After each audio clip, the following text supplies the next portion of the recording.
Miqueias, capítulo 7. Estamos finalizando a série do livro de Miqueias. Chegamos ao final. Hoje nós vamos expor os versos 18 a 20, é o finalzinho do livro, Miqueias, capítulo 7.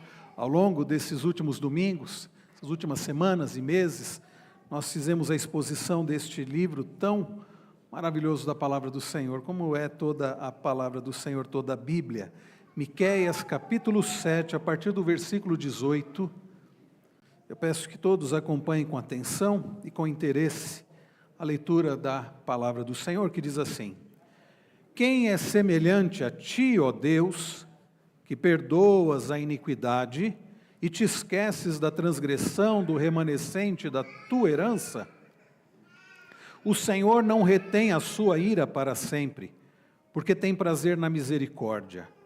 Ele voltará a ter compaixão de nós, pisará aos pés as nossas iniquidades e lançará todos os nossos pecados nas profundezas do mar. Mostrará a Jacó a fidelidade e a Abraão a misericórdia, as quais juraste aos nossos pais desde os dias antigos. Até aqui a palavra do Senhor.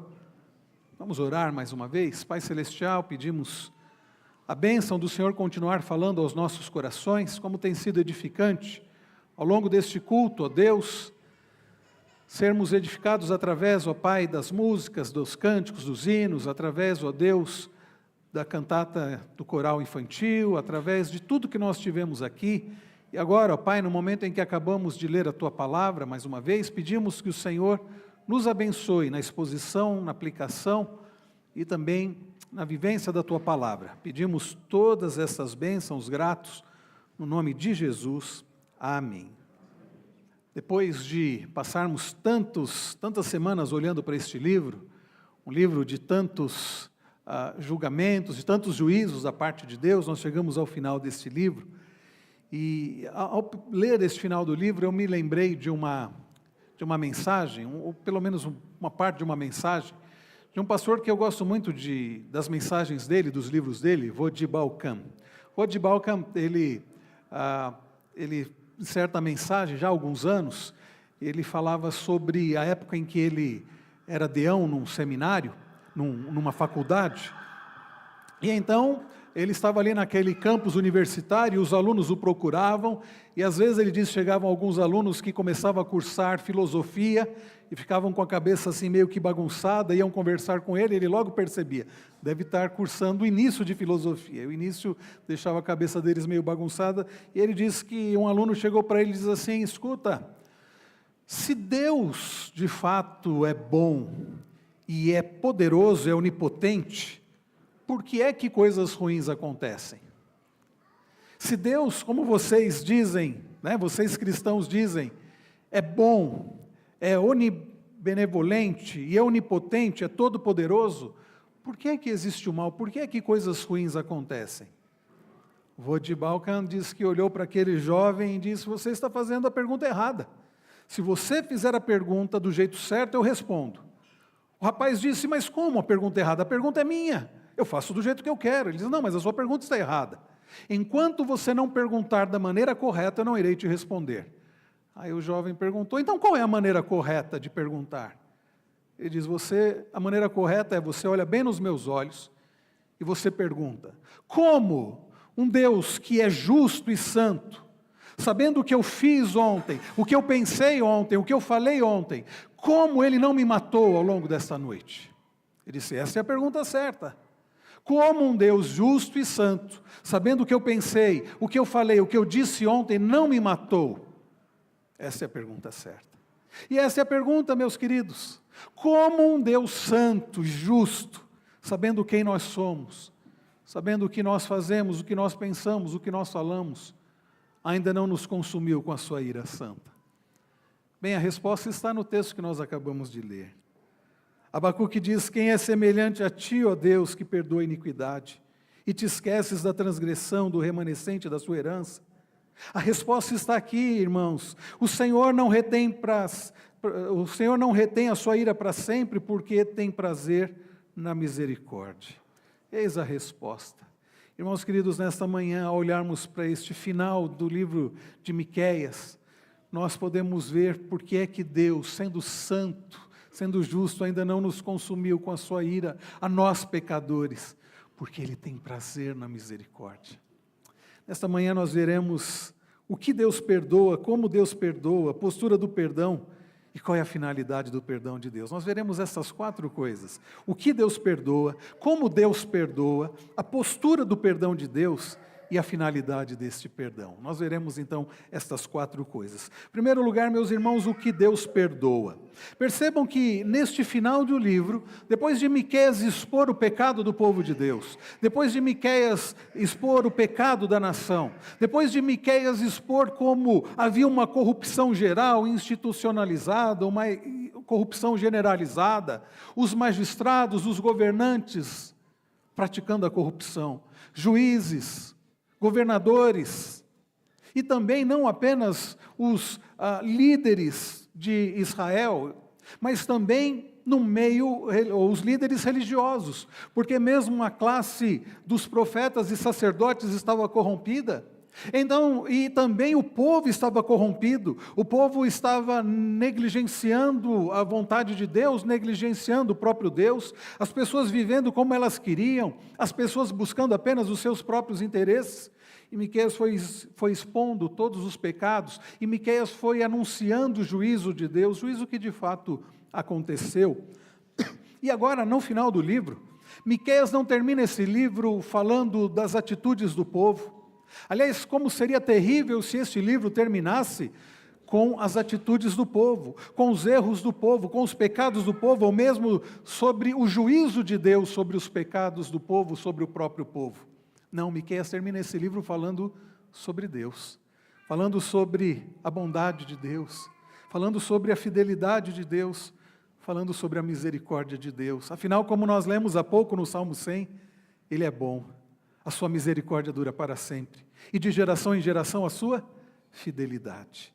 E nós vemos, em primeiro lugar, o que é que Deus perdoa. Miqueias, então, recorre a 3 termos para descrever a ofensa que os pecadores cometeram contra Deus. Percebam aí no verso 18, ele começa com a pergunta: quem é semelhante a ti, ó Deus?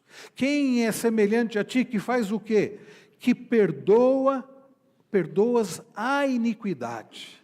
A primeira palavra que Miqueias usa aqui que denota os pecados é a palavra iniquidade. Essa palavra do hebraico, avon, do hebraico, se refere à nossa culpa. Ela pode ser traduzida por culpa. Quem é semelhante a ti, ó Deus, que perdoa a nossa culpa? Quem é igual ao Senhor que é capaz de perdoar pessoas culpadas como nós, que não merecemos o perdão, pelo simples fato de sermos culpados?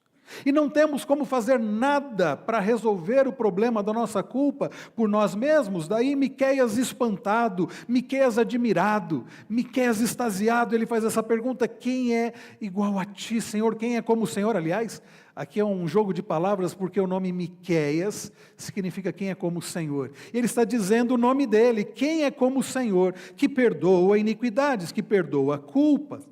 Então, irmãos, nossos pecados acumularam uma dívida diante da justiça santa de Deus, uma dívida que precisa ser paga. Mas o terrível nessa história é que nenhum de nós tem condições de pagar essa dívida. Nós não temos condições de pagar essa dívida. É uma dívida muito alta. Não é uma dívida que você possa dizer: eu pago. Não é uma dívida que você possa se dirigir a Deus, como aquele servo da parábola que Jesus conta e dizer assim, que se dirige ao rei e diz assim: sê paciente comigo e tudo te pagarei. Não, nós não temos como. E mesmo que falássemos, eu acho que Deus iria rir de nós, porque é uma dívida, irmãos, humanamente falando, para nós impagável. Uma dívida que eu e vocês não temos como pagar, mas Deus perdoa. A semelhança também daquele rei da parábola que Jesus conta, que fica compadecido daquele servo e resolve perdoar toda a dívida. Assim, meus queridos irmãos, Deus faz. Mas não porque Deus diz assim: eu vou deixar para lá e vou fingir que nada aconteceu. Não, não é assim, porque Ele é o justo juiz. Na verdade, alguém pagou. Deus perdoa essa dívida, porque alguém pagou essa dívida no nosso lugar, e você sabe. Nós que estamos já celebrando o Natal, nós nos lembramos que Jesus veio ao mundo. E nós nos lembramos quando o anjo aparece para José, José sem entender o que estava acontecendo, porque a sua noiva estava grávida, sendo que eles não haviam ainda coabitado. E o anjo diz assim para José, lá em Mateus 1:21, José, fique tranquilo, o que foi gerado nela é fruto do Espírito. E vocês colocarão o nome da criança de Jesus. Vocês colocarão o nome da criança de Yeshua. Vocês colocarão o nome da criança de Salvador. E o anjo explica, ele complementa, ele diz, porque ele salvará o seu povo dos pecados deles. Porque ele livrará o seu povo das suas iniquidades. Porque ele pagará todo o preço. Aliás, irmãos, na cruz, é o que Jesus faz. Ele diz, está consumado. A dívida foi paga. Já não há mais culpa. Então a primeira coisa, meus irmãos, que nós vemos, o que Deus perdoa? Deus perdoa as nossas iniquidades, Deus perdoa a nossa culpa, mas percebam, ele usa uma outra expressão ainda, ele diz, ainda no versículo de número 18, e te esqueces da transgressão do remanescente da tua herança. A palavra agora que Miqueias usa é a palavra transgressão, pechá do hebraico, que denota a rebelião contra a autoridade de Deus. Pechá pode ser traduzido por rebelião, porque, irmãos queridos, o nosso pecado contra Deus é uma atitude de rebeldia. Fomos criados por Deus, fomos criados para Deus, mas nós, através das nossas atitudes, através das nossas práticas, através do nosso negligenciar da lei do Senhor, através da nossa quebra da lei do Senhor, nós agimos em rebelião contra Deus. As pessoas vivem em rebeldia. Então o texto diz, Miqueias está dizendo que Deus perdoa a nossa rebelião. Sempre que pecamos, negamos a Deus, estamos como que tentando negar a Deus o direito de governar nossas vidas. Estamos dizendo, não, eu dirijo a minha vida, eu vivo como eu quero, não o Senhor não vai mandar em mim. Aliás, essa é a postura do ser humano sem Deus. Essa é a postura do ímpio. O ímpio vive sem considerar a Deus. O ímpio vive conforme a vontade dele mesmo. E quantas vezes, irmãos, é essa a nossa atitude? E essa é uma atitude, então, de rebeldia, é uma atitude de transgressão contra Deus. Jesus fala sobre isso em sua parábola das 10 minas, em que os rebeldes insistem, lá em Lucas 19:14, não queremos que este reine sobre nós. Quantas vezes essa atitude, aliás, essa é a atitude geral dos seres humanos, não querem que Deus reine sobre eles. Porque, por exemplo, o crescimento do agnosticismo, do ateísmo, são pessoas que se negam, que estão tentando convencer a si mesmas que não existe um Deus, porque se elas tiverem que reconhecer que existe um Deus, elas deverão se submeter a este Deus, elas deverão se prostrar diante desse Deus, elas deverão adorar a este Deus. Então, por não quererem se curvar, adorar, servir a Deus, elas tentam convencer a elas mesmas que Deus não existe e vivem na prática da rebelião. Em terceiro lugar, Miqueias usa uma outra expressão, se vocês observarem, a partir do versículo de número 19, ele diz, ele voltará a ter compaixão de nós, pisará aos pés as nossas iniquidades e lançará todos os nossos pecados nas profundezas do mar. Pecados. E a palavra aqui, meus irmãos, para pecado, se refere a perversão ou mal. Como rei sobre a criação, Deus não pode tolerar o mal, antes ele condena o mal. Percebam os termos que Miqueias usa. Ele usa o termo iniquidade, que é a ideia de culpa, transgressão, que é a ideia de rebelião, e pecado, que é a ideia de perversão. Esses três termos foram atribuídos a Jerusalém, lá a Jerusalém de Miqueias, como podem ser atribuídos também a nós. Porque quantas vezes temos agido praticando iniquidades, praticando transgressão, cometendo pecados.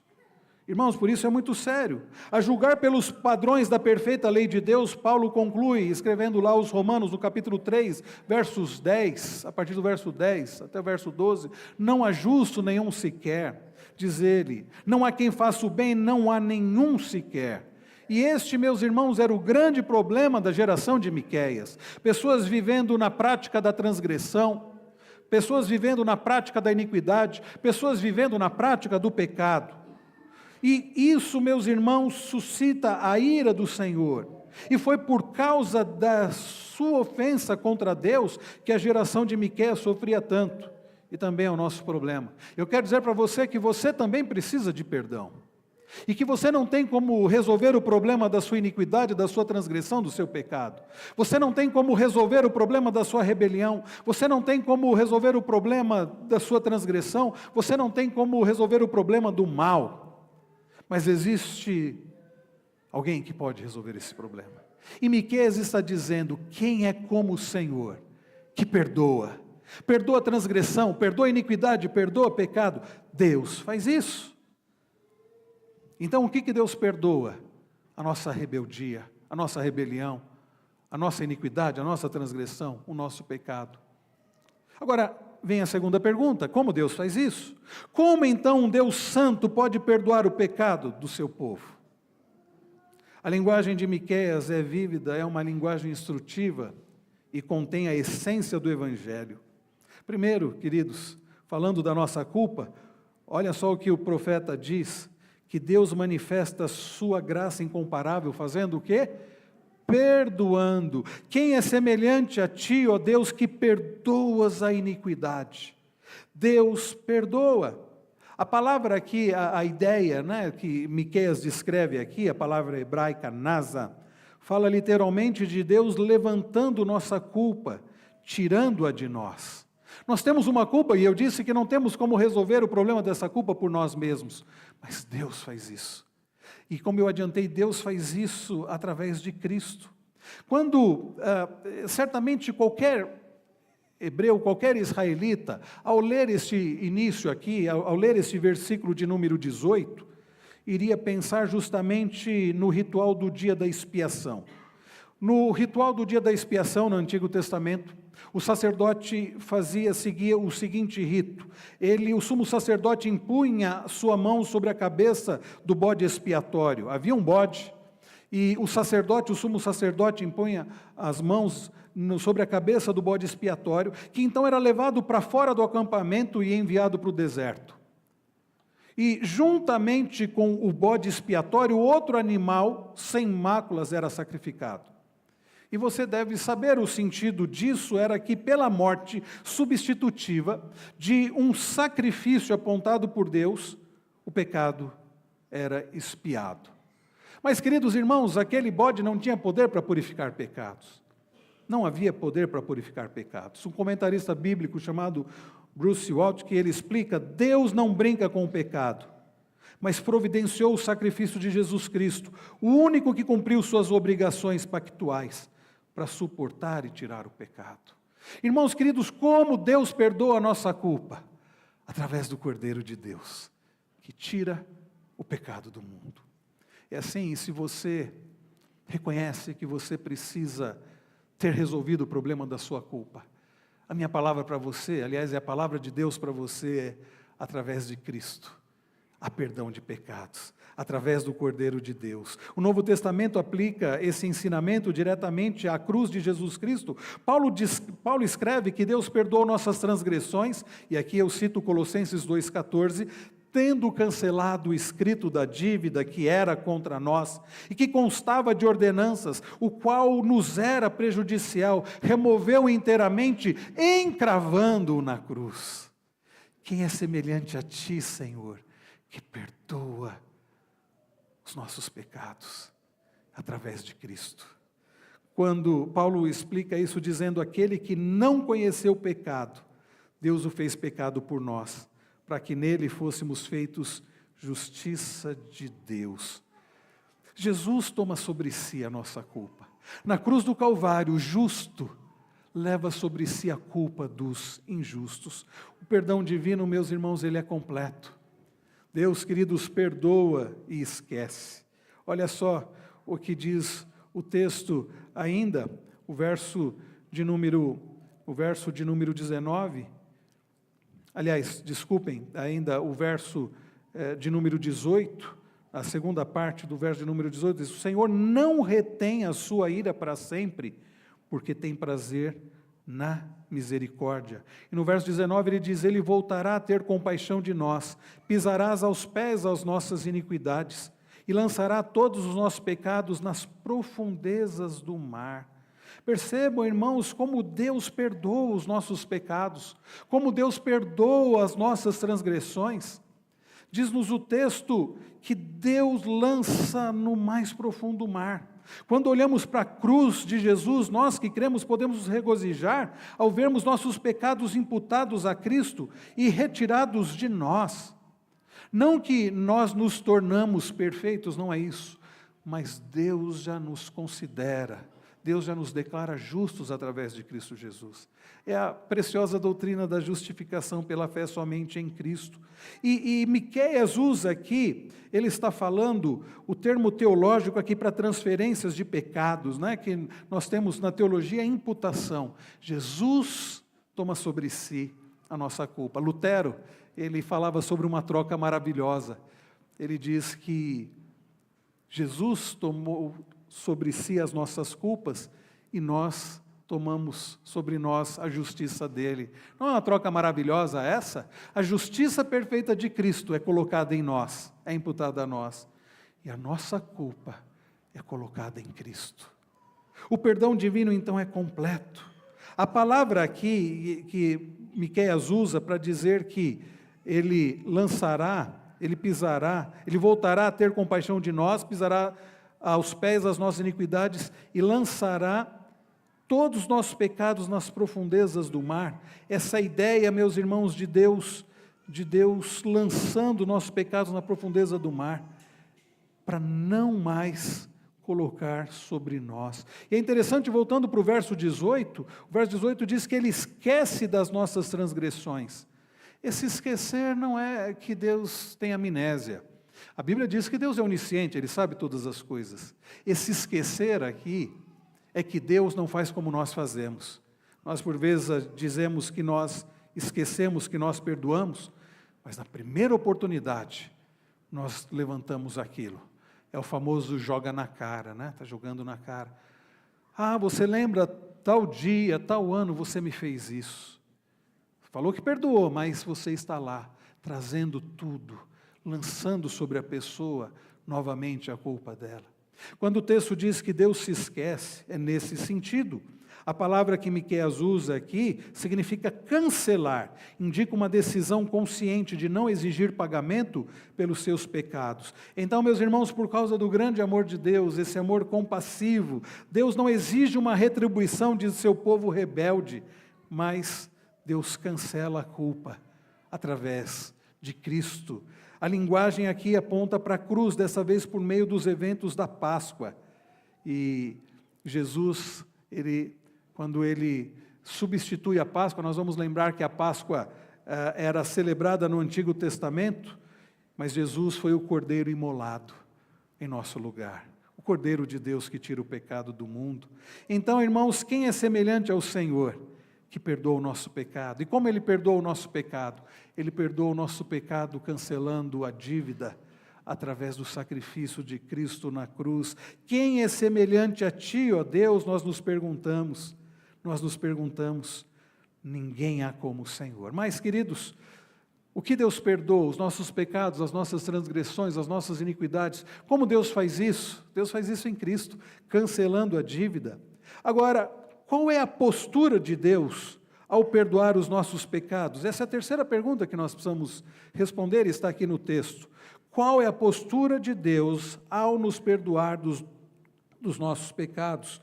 Percebam ainda no verso 18, ele diz: o Senhor não retém a sua ira para sempre, porque tem prazer na misericórdia. Essa era a grande esperança de Miqueias para o seu povo, essa deve ser a nossa esperança. Percebam, Miqueias está dizendo, o Senhor não retém para sempre a sua ira para sempre. Porque Deus tem razões para se irar. Ao pecarmos contra Ele, isso suscita a ira do Senhor. E Deus teria razões, motivos, para continuar irado e para nos consumir através da sua ira. Mas sabe o que é maravilhoso? Miqueias mostra que a postura de Deus ao perdoar os nossos pecados é uma postura de paciência, é uma postura de misericórdia, é uma postura, meus irmãos, de compaixão. Não, o Senhor não retém, o Deus da aliança, ele usa o nome pactual aqui de Deus, Yahvé, o Senhor não retém a sua ira para sempre. E, irmãos queridos, por que é que Deus não retém a sua ira para sempre? Porque nós somos pessoas que vão melhorando ao longo do tempo? Nada disso. O Senhor não retém a sua ira para sempre, diz Miqueias, porque tem prazer na misericórdia. Deus tem prazer na misericórdia. A palavra que Miqueias utiliza aqui para misericórdia, eu já falei dela para vocês várias vezes, a palavra do hebraico hesed. É a palavra que demonstra ou que denota o amor pactual de Deus. Um amor da aliança. Deus ama o seu amor pactual. Deus ama agir com amor, Deus ama agir com fidelidade, Deus ama agir com benevolência. Essa palavra hesed pode ser traduzida por benevolência, por fidelidade, né? Ou por misericórdia, como é traduzida aqui também no Salmo 100, que nós lemos há pouco. Significa, meus irmãos, que Deus tem prazer em agir com misericórdia. Deus não tem prazer em agir como nós agimos. Deus não tem prazer em pagar o mal com o mal. Na verdade, se Deus fosse julgar, não seria o mal com o mal, seria a justiça santa dele contra o nosso mal. Mas não é assim que ele age, nós agimos assim, não é verdade? Pisou no meu calo, eu não perdoo. Fez isso contra mim, eu vou pagar com a mesma moeda. Irmãos, já imaginaram se Deus fosse pagar com a mesma moeda? Já imaginaram se Deus fosse retribuir a nossa maldade? Já imaginaram se Deus fosse nos tratar conforme os nossos pecados? Nós nem estaríamos aqui, nós já teríamos sido consumidos pela ira do Senhor há muito tempo, não tenham dúvida disso. Mas Deus não faz isso. E por que Deus não faz isso? Miqueias responde, porque Deus tem prazer na misericórdia. Deus tem prazer na misericórdia. Esta é a postura do Senhor, meus irmãos.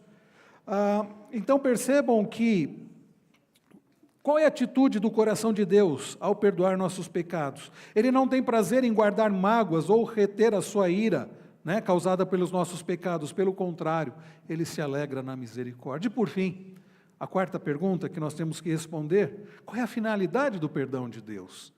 Qual é a finalidade do perdão de Deus? Verso 19. Ele tornará a ter compaixão de nós, pisará aos pés as nossas iniquidades e lançará todos os nossos pecados nas profundezas do mar. Qual é a finalidade, meus irmãos, do perdão de Deus? Miqueias responde aqui.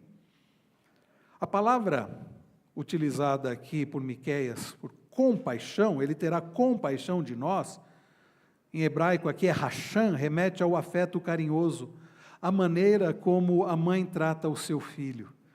É tão bonito, eu tenho visto mães com crianças, com bebês aqui nessa igreja, como eu disse há pouco, Deus tem abençoado esta igreja. E como uma mãe trata o seu filho? Trata com carinho, trata com muito cuidado, trata como uma joia bastante preciosa, né? E é curioso porque Deus responde ao nosso pecado como uma mãe que trata o seu filho, com cuidado, com proteção, como um pai que protege o seu filho. Deus perdoa os nossos pecados, irmãos queridos, como um pai protetor mata uma cobra num parquinho.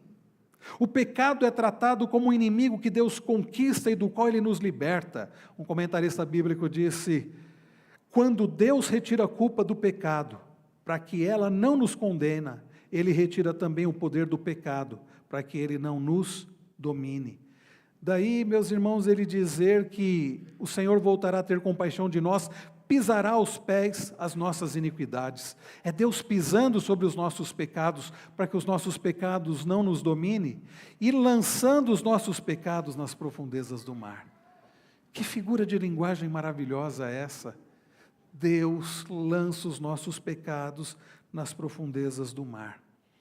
Se você jogar alguma coisa a poucos metros da praia, a poucos quilômetros da praia, jogar sujeira, como as pessoas fazem, o que vai acontecer? Vai voltar tudo para a praia. Por isso que você já deve ter visto isso caminhando por uma orla, pela praia, ver sujeira. Mas não é que a pessoa jogou ali na praia, muito daquela sujeira, dos plásticos e tanto lixo, é que o mar traz. Por quê? Porque foi jogado próximo. Agora, se alguma coisa for lançado lá no profundo do mar, isso não volta não. Às vezes a gente ouve sobre pesquisadores que encontram lá no fundo do mar navios, encontram objetos, coisas que estão ali e não vão sair de lá, porque estão nas profundezas do mar. Essa é a ideia aqui do texto. Deus não lança os nossos pecados a poucos metros da praia, para depois aquilo voltar tudo, e Ele jogar na nossa cara. Não, Deus não faz isso. Miqueias diz que Deus lança no profundo do mar. E alguém ainda complementa, e Deus coloca uma placa, proibido pescar. É proibido pescar. Está lá e ninguém vai tirar dali. Está lá e ninguém vai tirar dali, porque Jesus pagou todo o preço. Jesus pagou todo o preço. Irmãos queridos, nós aprendemos aqui que esta é desta forma, esta é a finalidade de Deus, nos perdoar de forma que o pecado não nos domine, nos perdoar de forma que não vivamos escravizados pela culpa, pelo pecado, mas tendo uma lembrança redimida. Não que nós vamos ter amnésia de que pecamos contra o Senhor, mas cada vez que eu me lembrar que eu pequei contra o Senhor, Ele me perdoou, isso me leva a ter gratidão e me leva à adoração. Esse, queridos, é o propósito, o objetivo do perdão, nos levar à gratidão, nos levar à adoração. Foi isso que o salmista escreveu no Salmo 100. Devemos nos apresentar diante dEle com ações de graças, e nos seus atos com hinos de louvor. Por quê? Porque Ele é bom, a sua misericórdia dura para sempre, e de geração em geração a sua fidelidade. De geração em geração a sua fidelidade. Como um Deus onisciente pode se esquecer que nós pecamos contra Ele? Como um Deus onisciente vai lançar os nossos pecados no mais profundo, lá do mar, e não nos lembrar? Porque Miqueias diz que Ele levantou nossos pecados e os levou até a cruz, e Ele os cobriu com o sangue de Cristo, esmagou com o seu próprio pé.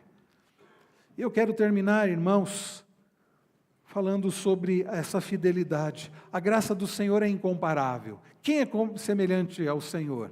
Que perdoa os nossos pecados, que perdoa através de Cristo e que perdoa para que nós sejamos libertos e passemos a adorá-lo. Mas Deus também é incomparável, e eu termino falando sobre a incomparável fidelidade do Senhor. Olha como ele termina o livro. Vamos ler todos juntos o verso 20? Leiamos. Mostrarás a Jacó a fidelidade e a Abraão a misericórdia, as quais juraste aos nossos pais desde os dias antigos. Podemos contar, irmãos, com que Deus estende essa mesma graça a nós. Ele continuará a ter misericórdia de nós. Sim, porque Ele é fiel. E Ele é fiel a Ele mesmo, Ele é fiel à sua aliança. Ele fez uma aliança com Abraão, prometeu ser Abraão, Deus de Abraão e da sua descendência, e uma aliança perpétua. E Ele tem sido um Deus zeloso. Não porque esse povo tem sido um povo fiel, um povo muito bom, nada disso, mas porque Ele prometeu ser fiel à aliança. E Miqueias, então, fornece a resposta neste último versículo do seu livro. Por que é que podemos crer que Deus vai continuar agindo com misericórdia para conosco? Porque Ele é um Deus fiel. Miqueias louva a Deus porque Ele mostrará a Jacó a fidelidade. A palavra para fidelidade aqui do hebraico é emet, que também significa verdade. Também significa verdade. Deus será fiel a Jacó. Lá em Gênesis 28:14 é dito, Deus prometeu a Jacó que sua descendência seria como o pó da terra, espalhando-se pelo leste, oeste, norte e sul. Como Deus poderia cumprir essa promessa se Ele aniquilasse os descendentes de Jacó? Mas mesmo, e nós vimos isso há não muito tempo na série sobre Gênesis, sobre José, mesmo que os filhos de Jacó tenham sido gente difícil, Deus agiu com graça, com amor, com misericórdia, porque Ele havia prometido. Ele havia prometido cuidar deste povo, sustentar este povo, e através desse povo vir o Messias. Então Deus mostra a fidelidade a Jacó. O enganador Jacó foi tratado com misericórdia e fidelidade. Ele foi parar lá no Egito, tendo comida, tendo tudo o que ele precisava, não porque ele merecia. Ele era um enganador, mentiroso, mas porque Deus é um Deus que zela pela sua aliança. Deus demonstrará fidelidade também a Abraão, diz o texto. Misericórdia, mais uma vez a palavra recede aqui, que a melhor tradução aqui é fidelidade pactual misericordiosa. Abraão recebeu promessas ainda maiores do que as dadas ao seu neto Jacó. Certa feita, Deus levou Abraão para a noite, para a parte de fora, para a noite, fez ele olhar para o céu, ver as estrelas, e disse, olha para o céu e conta as estrelas, se é que você pode. É claro, Abraão não podia contar as estrelas, e Deus disse, será assim a tua descendência, a tua posteridade. E alguém complementou, um comentarista bíblico, dizendo, no céu estrelado que Abraão contemplou naquela noite, uma estrela brilhava para cada pecador que confia no Senhor Jesus Cristo. Se você é cristão, Abraão olhou para uma estrela que representava você. Irmãos queridos, esta graça é uma graça incomparável, não é verdade? É uma fidelidade incomparável. A pergunta de Miqueias continua, quem é semelhante a ti, ó Deus, que perdoas a iniquidade?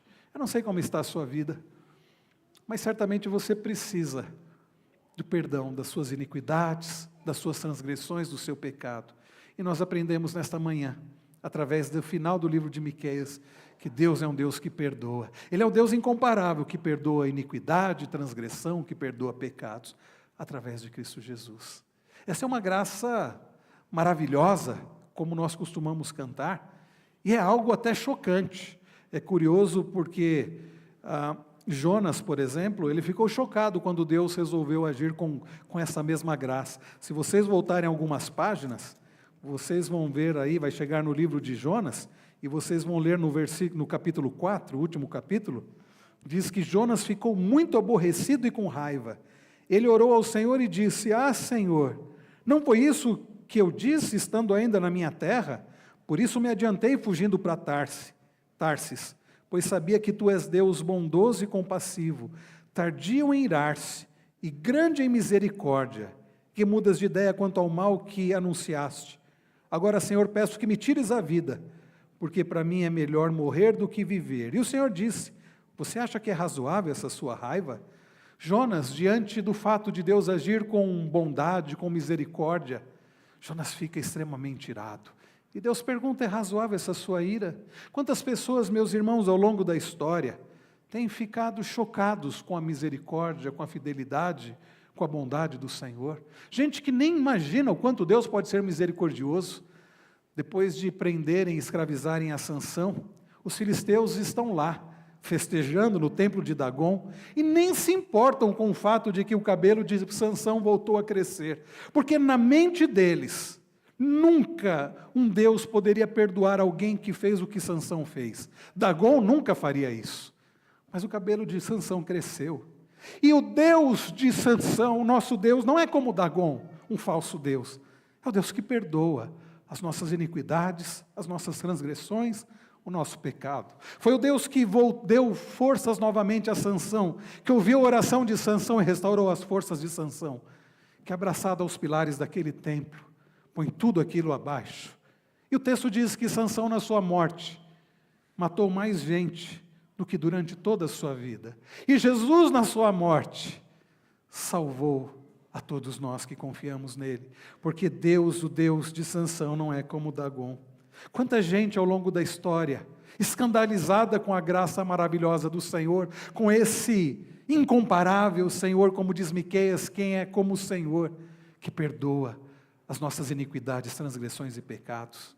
Jesus conta uma parábola do filho pródigo, e você conhece a história, e Jesus conta que depois de ser perdoado, depois daquele jovem sair pelo mundo, desonrar o pai, gastar tudo e voltar, e ser recebido com graça, com misericórdia, com amor, ser recebido com perdão, ser recebido com, de fato, compaixão. Quando o filho mais velho volta para casa, ouve as músicas, sente o cheiro do churrasco e pergunta para os servos: o que está acontecendo? O que está acontecendo aqui? Que festa é essa que eu não estou sabendo? Aí os servos contam: seu irmão voltou para casa. Qual foi a reação dele? Ele não diz assim: quem é semelhante a ti, ó Deus, que perdoas a iniquidade, esqueces da transgressão, do remanescente da tua herança? Ele não diz isso, ele fica extremamente revoltado. O pai precisa ir ao encontro dele. Como foi ao encontro do mais novo? O pai, representando, é claro, Deus, aqui nessa parábola, vai ao encontro do mais velho. O mais velho diz assim: eu estando aqui servindo ao Senhor todo esse tempo, o Senhor nunca me deu um animal para eu fazer um churrasco com os meus amigos, mas vem esse teu filho, depois que gastou tudo com as prostitutas, o Senhor recebe ele assim? Aí o pai diz: meu filho, tudo que eu tenho é seu, mas era necessário que nos alegrássemos, porque o teu irmão estava perdido e foi achado, estava morto e reviveu. Jesus conta essa parábola por causa dos fariseus e escribas que criticavam-no porque ele recebia os pecadores, as pessoas de má fama, tomava refeição com elas. Quem é semelhante ao Senhor? Nesta manhã, queridos, nós aprendemos sobre o Deus incomparável, que recebe gente como nós, que recebe com compaixão, com misericórdia, com fidelidade, não porque nós merecemos, mas porque nós precisamos. E que assim seja, queridos, que Deus nos ajude. E se você está aqui, e você sabe que você não merece nada de bom, esse é o momento para você colocar a sua vida diante deste Deus incomparável, que perdoa as nossas iniquidades, as nossas transgressões e os nossos pecados, através de Cristo. Feche os seus olhos agora.